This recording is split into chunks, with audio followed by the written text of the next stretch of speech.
Hello friends, मैं मंजू श्रीवास्तव अपने channel में आपका हार्दिक स्वागत करती हूँ। फ्रेंड्स, अभी कुछ मेरे पास ऐसी क्वेरीज आई कि जी हमारे प्लांट्स में फंगस हो गई है और चींटियाँ बहुत हो गई हैं, तो उनको भगाने का कुछ घरेलू उपाय बताइए।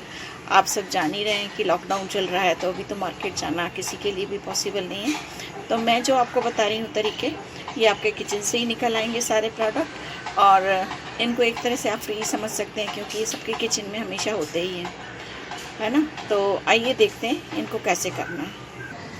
तो फ्रेंड्स, ये चीज़ें इकट्ठी हुई हैं मैंने, जो मैं आपको दिखा रही हूँ। ये हल्दी है, सबके किचन में होती है। ये काली मिर्च का पाउडर है, और ये दालचीनी है, इसको हम पाउडर फॉर्म में यूज़ करेंगे। और ये तेज़पत्ता है, ठीक है। ये 4 चीज़ें मैं आपको दिखा रही हूँ। इसके साथ ही बेकिंग सोडा भी है, ये बेकिंग सोडा है।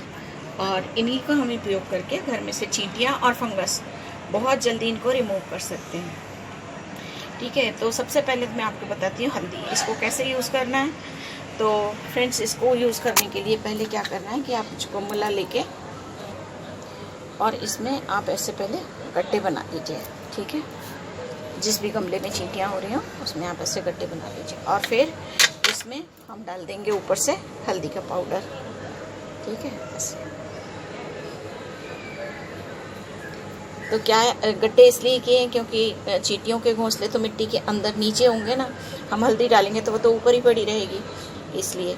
और अगर कई बार गमले के नीचे भी होती है तो आप गमला हटा के और नीचे थोड़ी सी हल्दी डाल दीजिए और उसके ऊपर वापस गमला रख दीजिए, तो चींटियाँ इससे भाग जाएंगी। फ्रेंड्स, जो तरीके मैं आपको बता रही हूँ इनसे चींटियाँ भाग जाती हैं, मरती नहीं है। आप नोट करें, भाग जाती हैं, मरती नहीं है, क्योंकि चींटियाँ भी हमारे इकोसिस्टम का एक हिस्सा हैं, बहुत ही इम्पॉर्टेंट। क्योंकि अगर चींटियाँ बगीचे में होना बहुत ज़रूरी है, क्योंकि चींटियों से भी हमारे फलों में और फूलों में परागण होता है, पॉलिनेशन होता है, जिसके कारण फ्रूटिंग होती है और सीड्स वगैरह बनते हैं, ठीक है। जिस तरीके से मैंने आपको हल्दी बताया, सेम तरीका है काली मिर्च को यूज़ करने का। ये काली मिर्च को यूज़ करने का है। और इन तरीक़ों से आपको, जहाँ आपके घर में और भी कई जगह पे चींटियाँ हो रही हों, कई बार हो जाती हैं किचन में या बाथरूम के डोर पे, तो आप वहाँ भी यही यूज़ करके उनको भगा सकते हैं बहुत इजीली। ये बिल्कुल टेस्टेड मेथड है मेरे, जो मैं घर पे करती रहती हूँ, ठीक है। इसी तरह से ये तेज़पत्ता है, इसको जहाँ आपके गमले में तो हो रही हूँ आप वहाँ पर उनको रख दीजिए। सिर्फ आपको रखना है और कुछ भी नहीं करना, ठीक है। ऐसे छोड़ दीजिए, और 4-5 दिन में जब ये चली जाएंगी चींटियाँ, तो फिर तेज़पत्ते निकाल के और आप यूज़ भी कर सकते हैं। लेकिन ये देख लीजिएगा कि आपने इन 3-4 दिनों में पानी तो नहीं डाला कि तेज़पत्ते के ऊपर आपका पानी पड़ गया। पानी पड़ गया तो फिर तो नेचुरली ये कंपोस्ट में ही जाएंगे, इनका खाद ही बनेगा, तो उसे मसल के गमले में ही मिला दीजिए। इसी तरह से ये हमने दालचीनी का पाउडर बना रखा है, और इसका हम बनाएंगे सॉल्यूशन। ये मैंने कैसे बनाया है कि ये मैंने रात को बनाया था एक्चुअली, क्योंकि सवेरे बनाना बड़ा मुश्किल हो जाता है। कि आधा चम्मच लिया था मैंने, आधा लीटर पानी में आधा लीटर गुनगुना पानी दीजिए, और उसमें आधा चम्मच दालचीनी पाउडर मिला दीजिए। उसको मिला के आप रख दीजिए 2-4 घंटे, तो उसका कलर ऐसा हो जाएगा। फिर इस पानी को आप अपनी किसी भी स्प्रे बॉटल में भर लीजिए, ठीक है ना। स्प्रे बॉटल में भरने से पहले इसको छान लेना बहुत ज़रूरी है, क्योंकि दालचीनी के जो बारीक कण हैं कहीं आपकी स्प्रे बॉटल की नोज़ल में भर जाएंगे और ये ब्लॉक हो जाएगी, इसलिए छानना है, ठीक है। तो इसको मैंने इसमें भर रखा है, मैं आपको करके दिखाती हूँ। और फ्रेंड्स, ये चीज़ें बिल्कुल ऑर्गेनिक हैं, और आप फलों पे, फूलों पे, सब्जियों पे, सब पे बिल्कुल बेझिझक कर सकते हैं। किसी पे भी इनका कोई भी बुरा असर नहीं होएगा।